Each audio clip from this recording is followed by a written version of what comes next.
Hi, everybody. Okay, so I want to get started. Get my notes out. Happy 2026. Happy 2026, New Year's. Hope everybody had a great day. It's just amazing. Amazing first day in 2026, right? Okay, and before we get started, I just want to make it very, very clear that even though we are working with so many different people that have a lot of different opinions and experiences, and also bringing in a lot of tips and evidence, circumstantial evidence, hard evidence, irregularities that have and are helping us um, really put pressure right now. What we're doing is we're in um, the very vicious negotiations for the repatriation of our son's remains. Okay, that's what we're doing right now, and and doing this, it gets very political because it is political pressure um, that will make the intelligence community, it's the intelligence community that's controlling all of this, right? Um, and even Charlie Kirk admitted that you have to drive the intelligence community to give you justice, right? To um,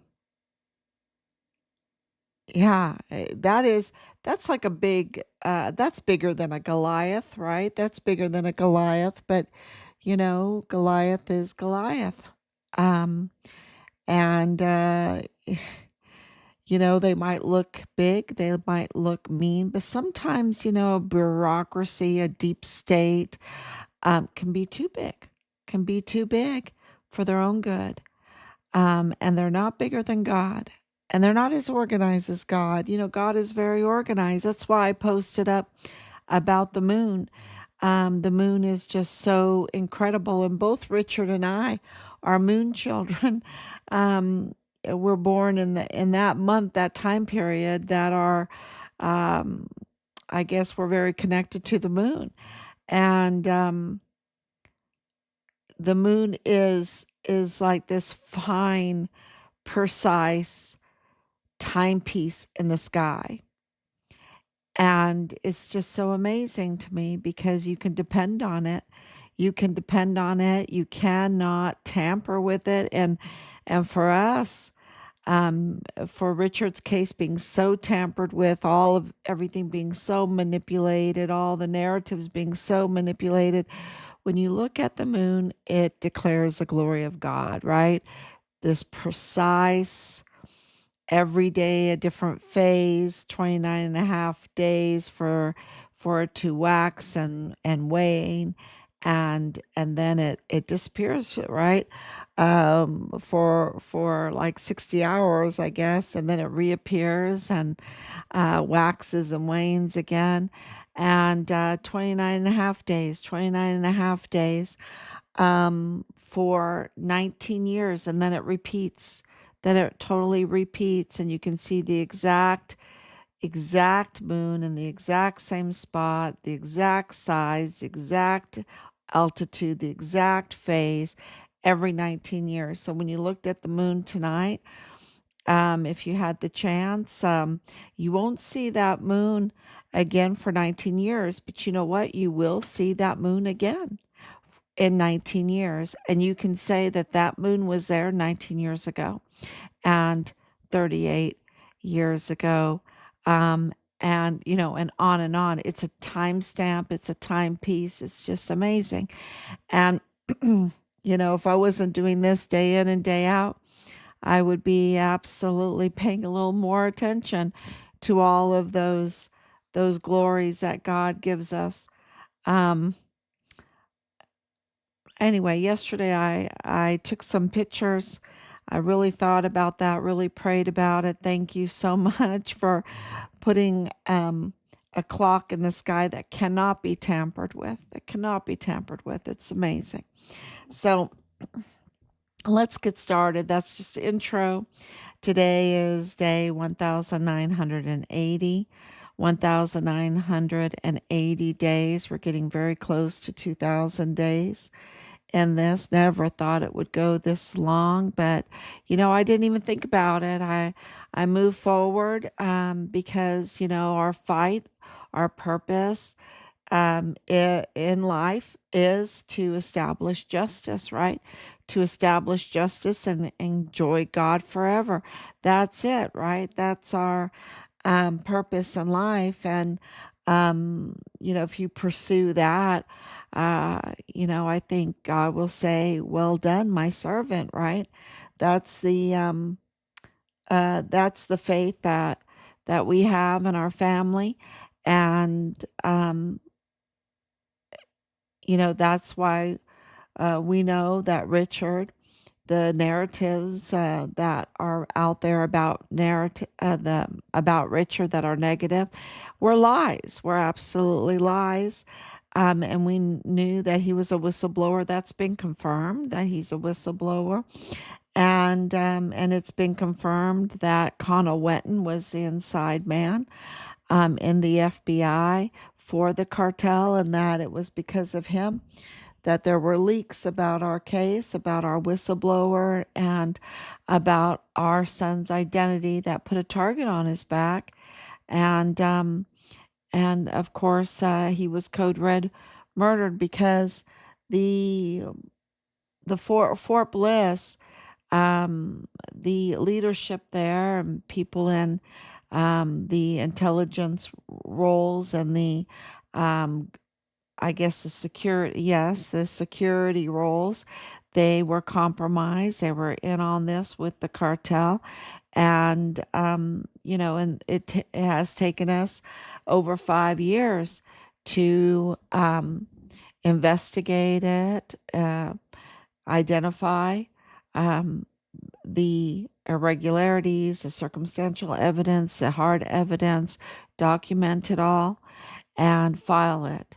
And we've been doing that. That's why our son's case is really broke. If, people try to put a false narrative in there about Richard, or, it's laughable because you see that the board of inquiry, which is, doesn't move at all unless the intelligence community tells it to do it, right?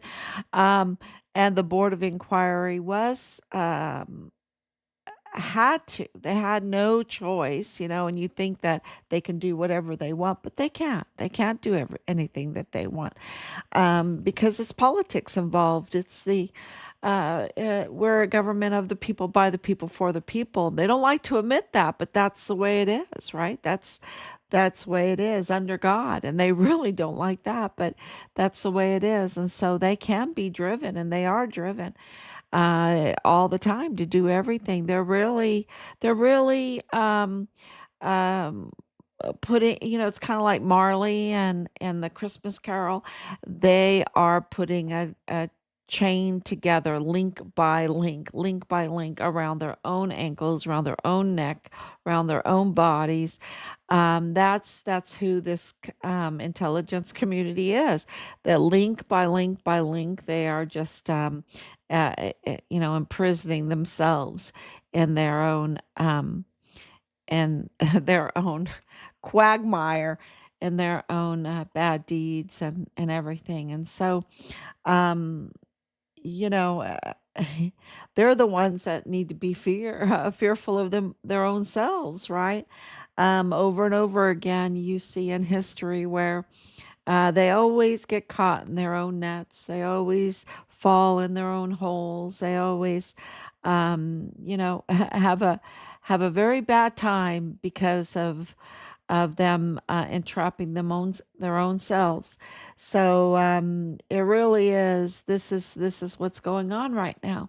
They have built this quagmire, this criminal syndicate, one link at a time, and it's failing them.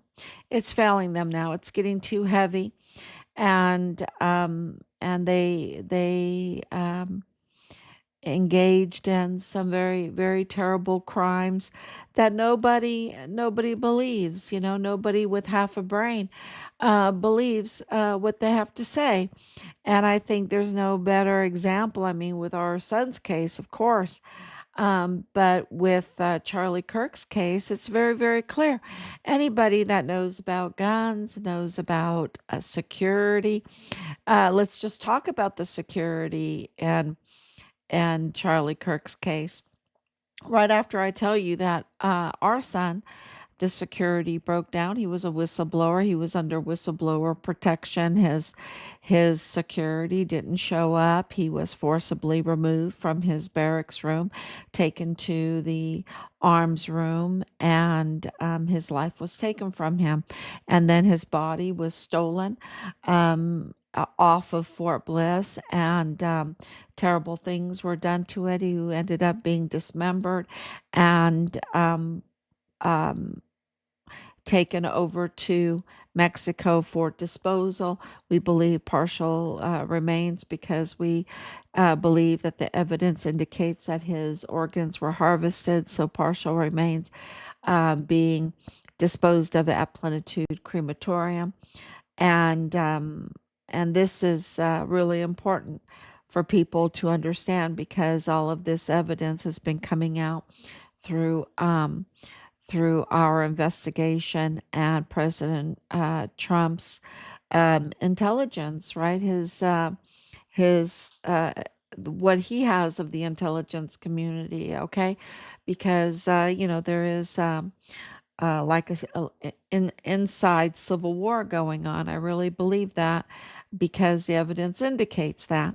So with getting back to Charlie Kirk's case and having half a brain, to understand that the narrative that they were giving to us was absolutely ridiculous, and there could not be that could not be the case. I mean, it was just so ridiculous. It shows you that their links are getting, they're forging this chain with these links, one link at a time, and they're getting very sloppy with it. They're not it's just getting heavier and heavier for them to live all these lies.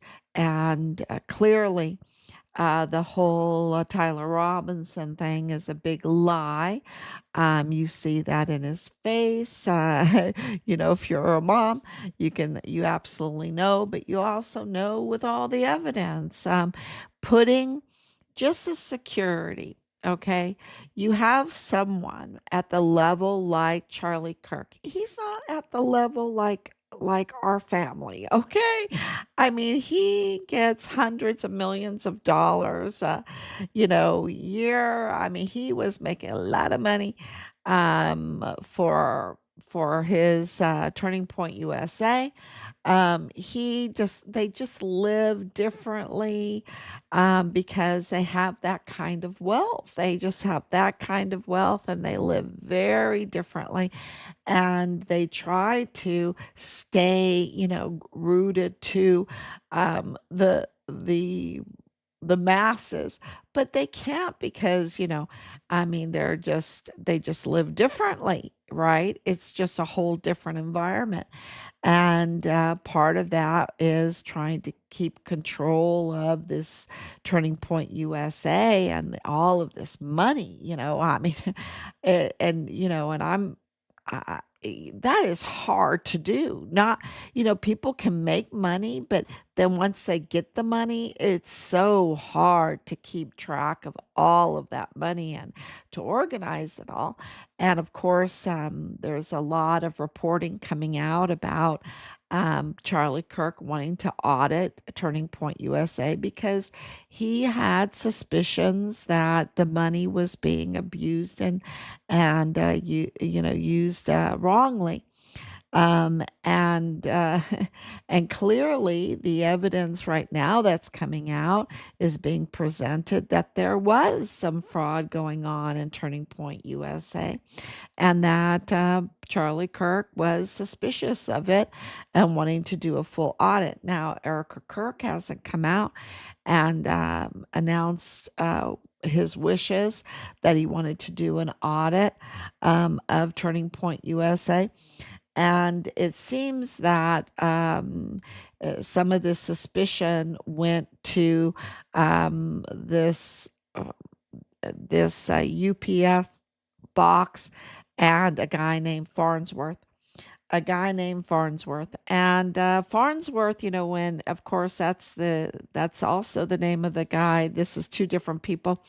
Name of the guy that took the SD card out of the camera there at the crime scene. He tampered with the crime scene. Remember, he stood on the chair, he moved the chair, he tampered with the camera, he took the SD card out the camera, he did a selfie video, and his name was Farnsworth too. Well, if you've kept up with our son's case, you know that the Farnsworths are a tip and a lead in our son's case too, and that our son's case is totally a common denominator with this Mormon faction that's tied to the cartel. Okay, that is established. That's not, like I said, our son's case is broken. We have all the information. It's just politics now and getting our son's remains. So, having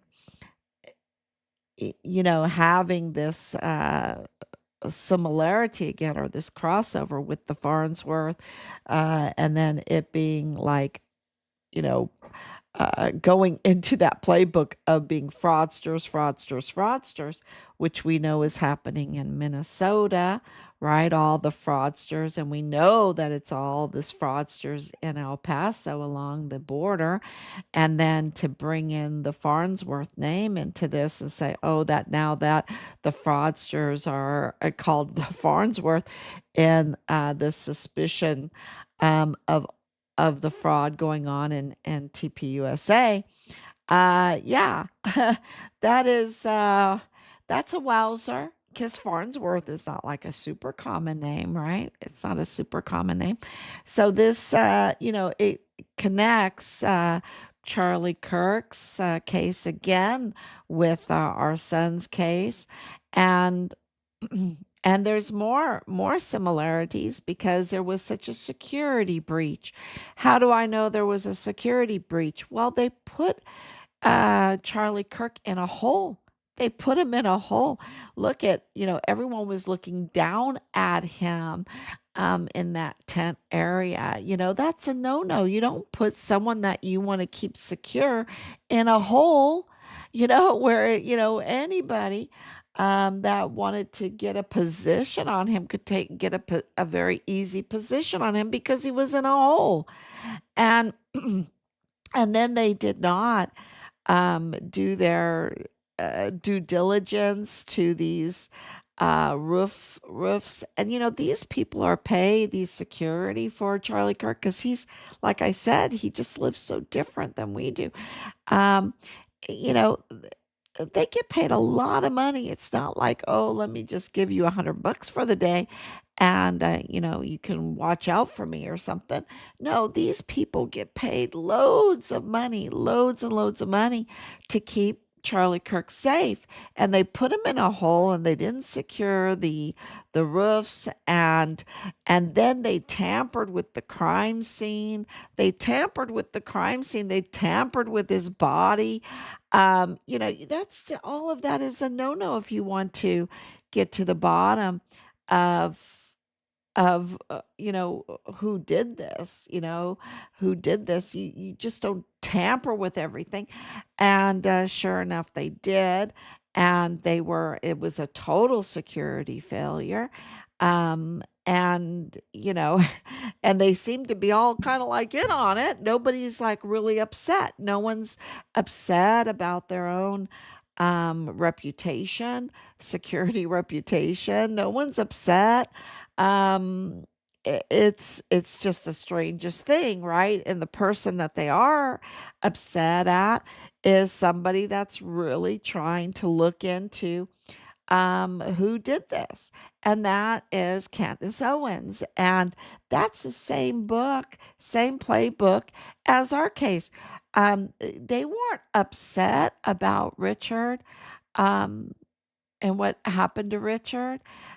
They weren't upset. They were upset at us for wanting to know what happened to our son.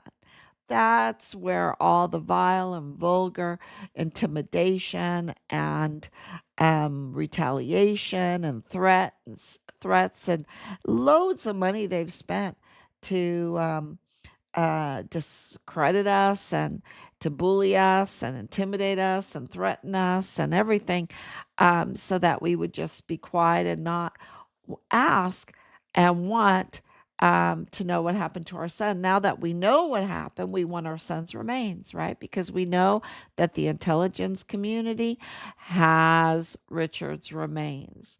That's it. They located Richard's remains. We know that. That's been, you know, it's not just one little piece of evidence. It's it's enough to make it where we can say online that they have our son's remains and they need to give it to us. They need to give our son back to us. And I know it's evidence for their foul play. I know it's evidence for all the lies that they've told us. But there's a new sheriff in town. President Trump's the new sheriff. And, there is, like I began this with, I know that there are people that, doubt and question President Trump. I'm, you know, you just have vetted him so much, vetted him, probably obsessively vetted President Trump.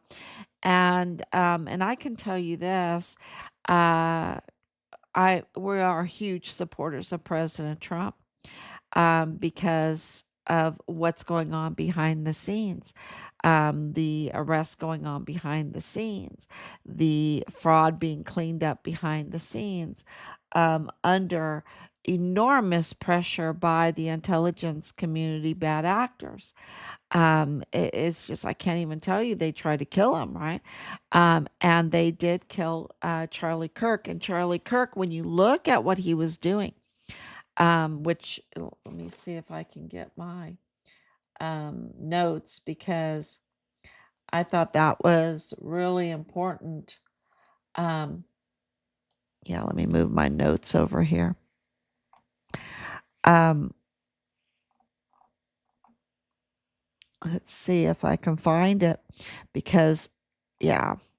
Um, so Charlie Kirk was absolutely an ally of President Trump. Many people know that because he picked J.D. Vance for President Trump. Um, and he was absolutely,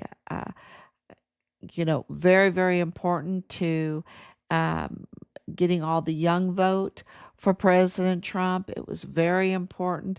And for the deep state bureaucrats, right? For the deep state bureaucrats, that was so frightening, and they did not want President Trump to win because they're engaged in this the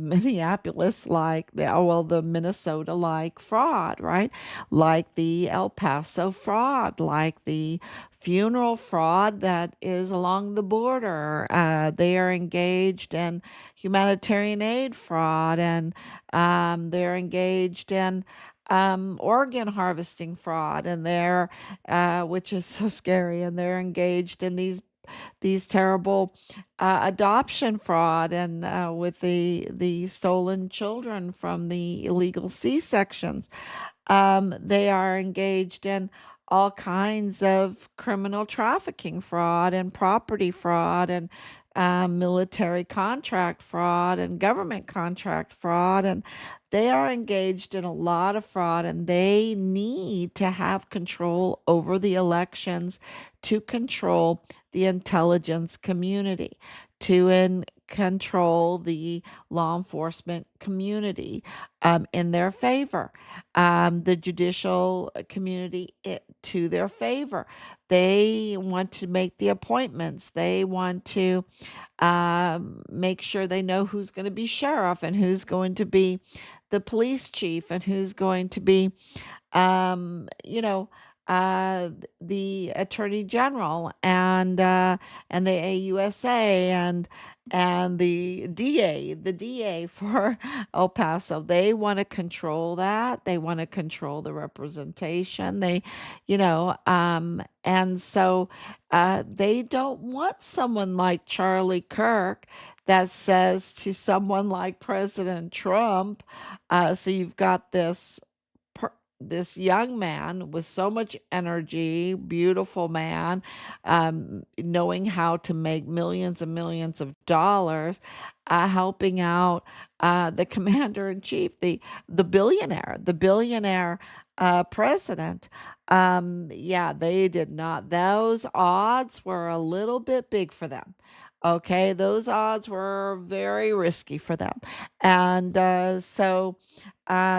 especially then when Charlie Kirk wanted an audit of TPUSA because, of course, the intelligence community infiltrates. And now we have Candace Owens coming out and saying that her investigation has led to Fort Huachuca, getting tips at Fort Huachuca, which is intelligence community. We're teaching people how to infiltrate Christian businesses and Christian churches and Christian groups and to mislead them, to take them over, to bring them down.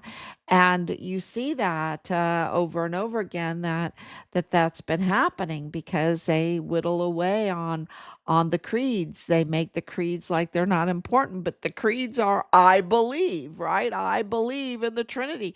I mean, without the Apostles' Creed and the Nicene Creed and the Athanasius Creed, there's no Christianity, right? And that's what sets us apart from the Mormons. The Mormons are not Christians.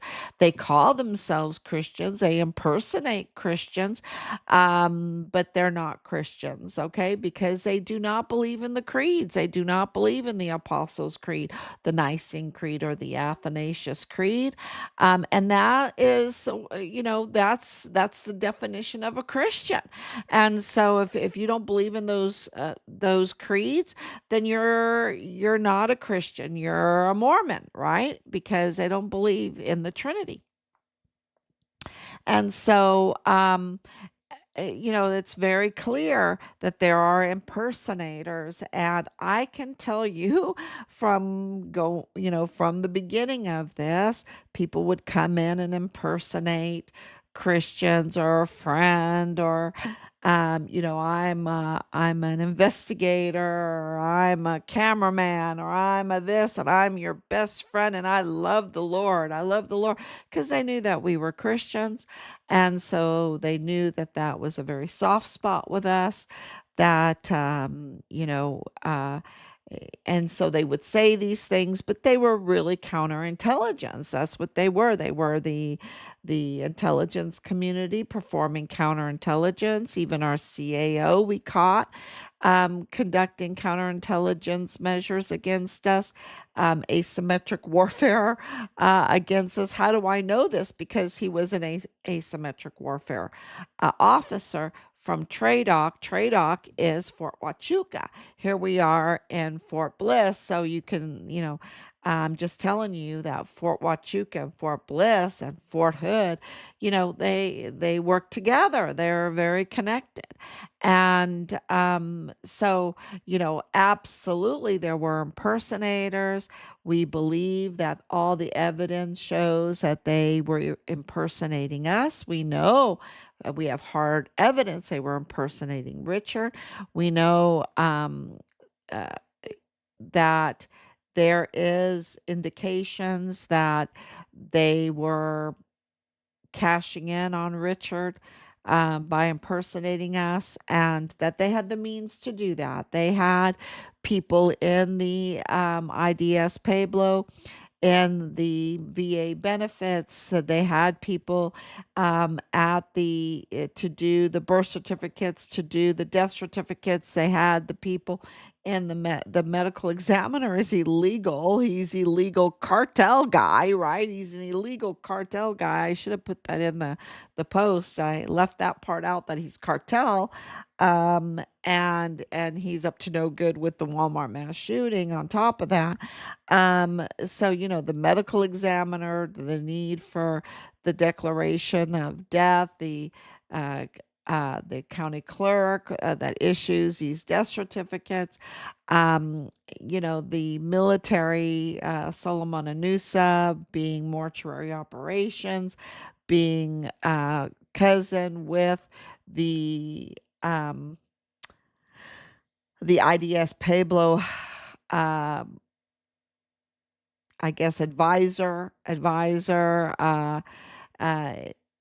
to release those VA monies that are like way over $400,000 plus all this other stuff. And then, of course, they had people over in Mexico with the humanitarian aid for the unidentified migrants, and there was so much fraud with that. And you saw that with the funeral home fraud. It's just, I think it's going to dwarf Minnesota when you add up together all the fraud that is at that border. Uh, what has happened in our son's case and everything, with all of the death fraud, with all of the insurance fraud, with all the humanitarian aid fraud, with all the NGOs and everything that they were doing. Back and forth on that border. It's just with all the children, the 500,000 children being trafficked, all the weapons being trafficked, the anything that wasn't bolted down, and also all the ammunition, that truckloads full of ammunition being trafficked, stolen off of Fort Bliss. And then let's get into the fuel. The fuel was being siphoned. The fuel was being absolutely siphoned and stolen off of Fort Bliss, and of course in Mexico that has been uh, already. Revealed through the news that Cesar Peniche and his business were siphoning the Pemex oil. We know that all the connections in our son's case. It's just, would I can go over it over and over it, but just go look it up on our Facebook site or where, the Pemex theft, um, the oil theft, the connection with the strip joint with the soldier that was in charge of the fuel distribution. It just goes on and on and on and on. And so they didn't want a secure border. They wanted to continue this fraud. This fraud is worth a lot of money. You see that in Minnesota, and you see a lot of covering up now, right? They're really trying to juggle this whole fraud situation. They don't want any accountability for it, even if it's like $9 billion of fraud now. They want to get away with it, and Waltz wants to get away with it, and Beto O'Rourke wants to get away with his evil deeds. And it's just, I'm just alerting the public that these individuals are up to no good. They're up to a lot of evil, and we are in the position, because of our investigation, to warn people, and so we have to warn people of everything that we have found.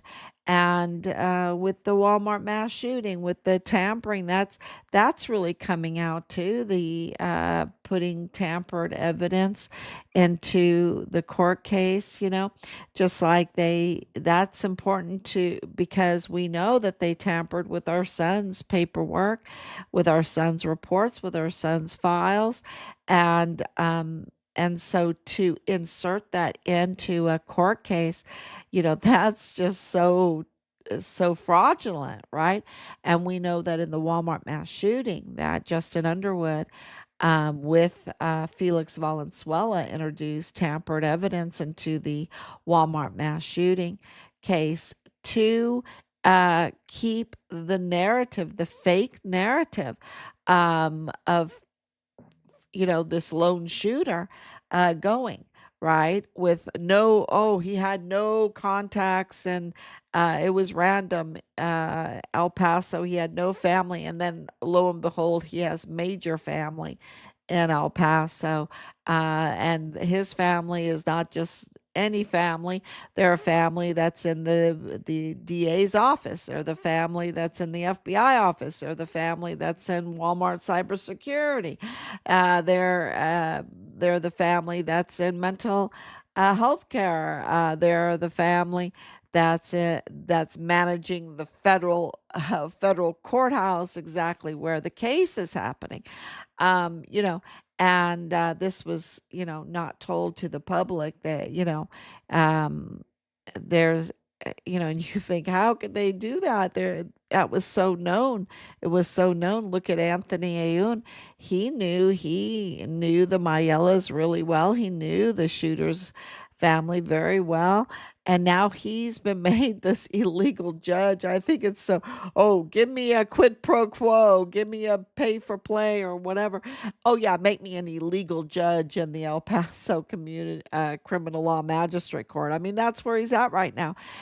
He was appointed, right? And you can't, that's against the Texas Constitution for that court, which we have pointed out and filed with, they all know, because we have sent out notice to all of those judges, all the judges in El Paso that we have contact information for, which is a lot.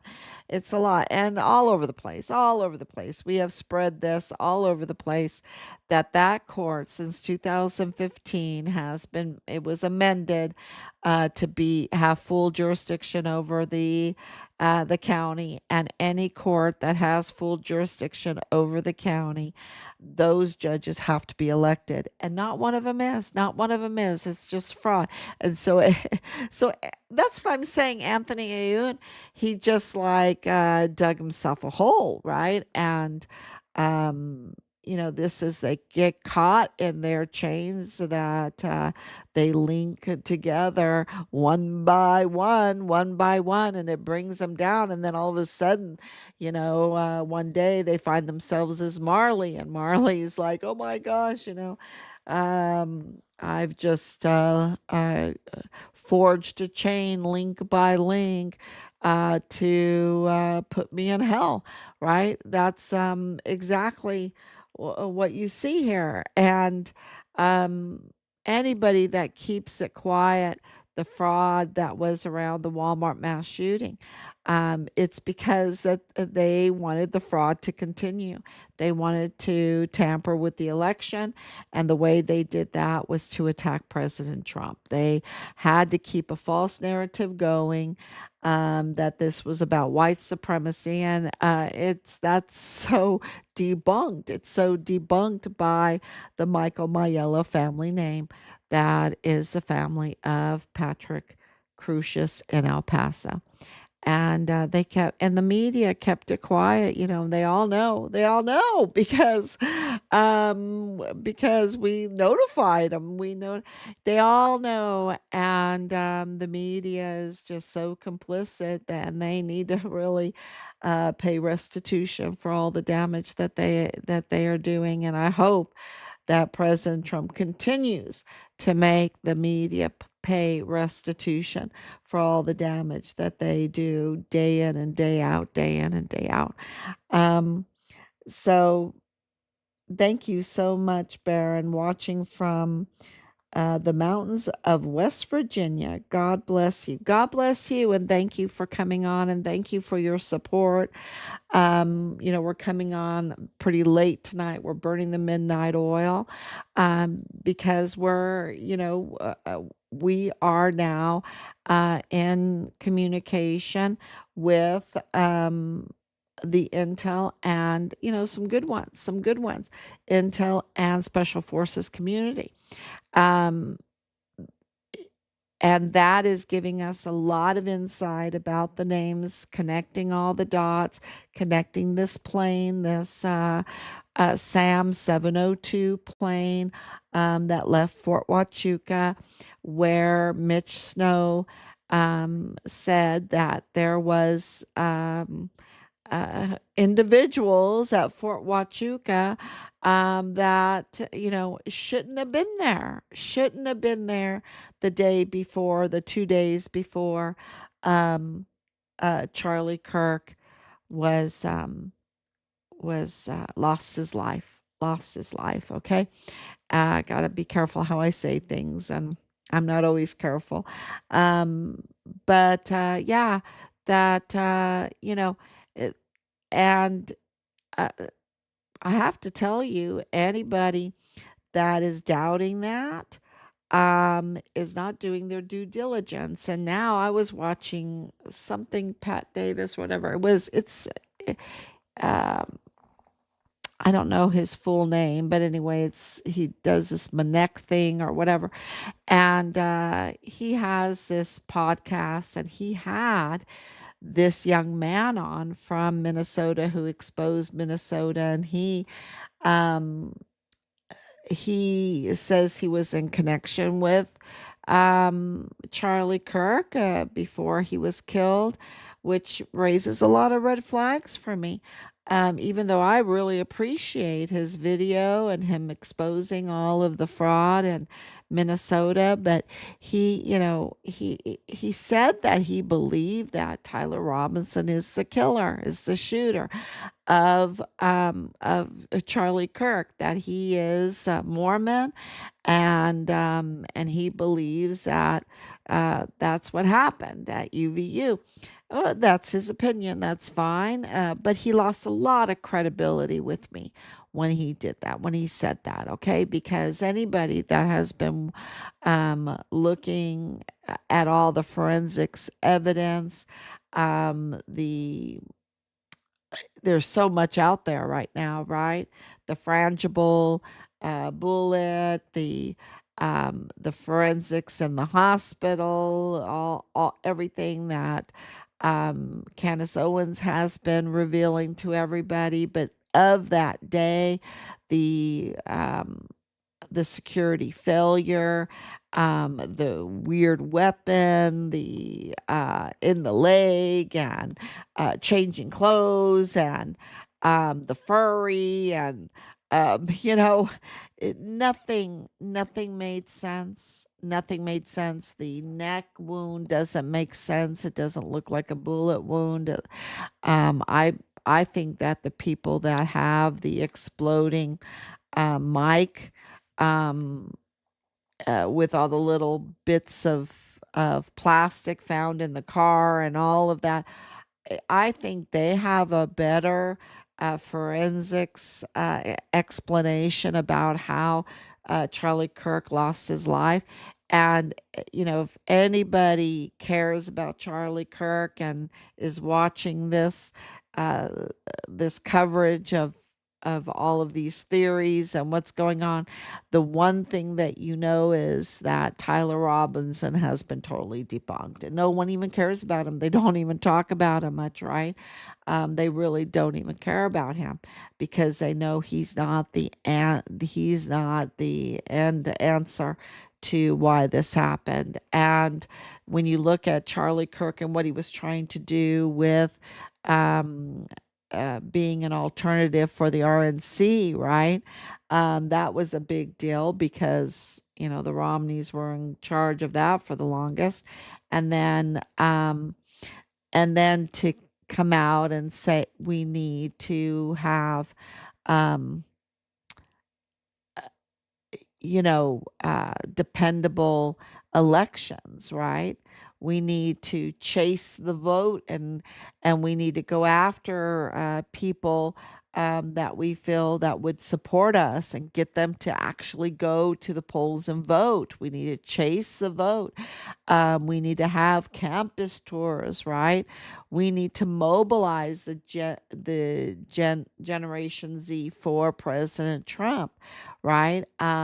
We need to engage the debate about election tampering and cheating, right? This is, and he was putting together too big to rig. He was putting together, these different, and I need to learn it by heart, different methods to have a dependable um, election without all of the cheating that's going on. So, yeah, and I think that in the audit, there were lots of reasons then that were motive to end his life. And so, uh, I just think that this young man um, that went to Minnesota to expose the fraud there, very grateful for that. I think it's just amazing. But, he lost some credibility when he said that he believed that Tyler Robinson, maybe he didn't look into it enough. Maybe he hasn't looked into it enough, and he needs to do that a little bit better because clearly that whole narrative that was presented to the world, that's been debunked. That's been debunked, and there's other reasons now. So, um, yeah, we'll see what happens with that. So thank you so much, everybody, for coming on so late. I hope you just will come back again. I will be back tomorrow, God willing, and we're going to continue this driving the intelligence community to do the right thing. And wow, people are like, what? What? Because they're the ones that really, they're the ones that run our Congress. They're the ones, I mean, um, it's just, it's so sad. And like I was talking about yesterday with all the flag officers in the military, they're just so rotten to the core. I don't know now in 2025. Hopefully Pete Hegseth has cleaned up some of them. But Sean Bernabe's still there, and David Stewart's still there, and they're just, I wouldn't want any volunteer son or daughter to be under their leadership at all. They are absolutely treasonous. They're absolute, and there's so many. There's so many. So we have a lot of work to do, um, and I want to, I do want to say that it was so sad to see what happened to General Stewart. When I met him, David Stewart, you know, um, he wasn't totally compromised when we first met him. We watched it in front of our eyes. We watched what they did in front of our eyes, and he made a deal with the devil. He made a deal. He got his second star, which he did not deserve at all. He deserves to be stripped from his uniform, stripped from the stars, and he needs to face the death penalty. That's what he needs. That's what he deserves. And but he made a deal with the intelligence community against the well-being of our country, against the being a total traitor against what they did to Richard, what they did to Glennon Oakley Jr., what they did to so many, so many. So he's not deserving of any star. He's deserving of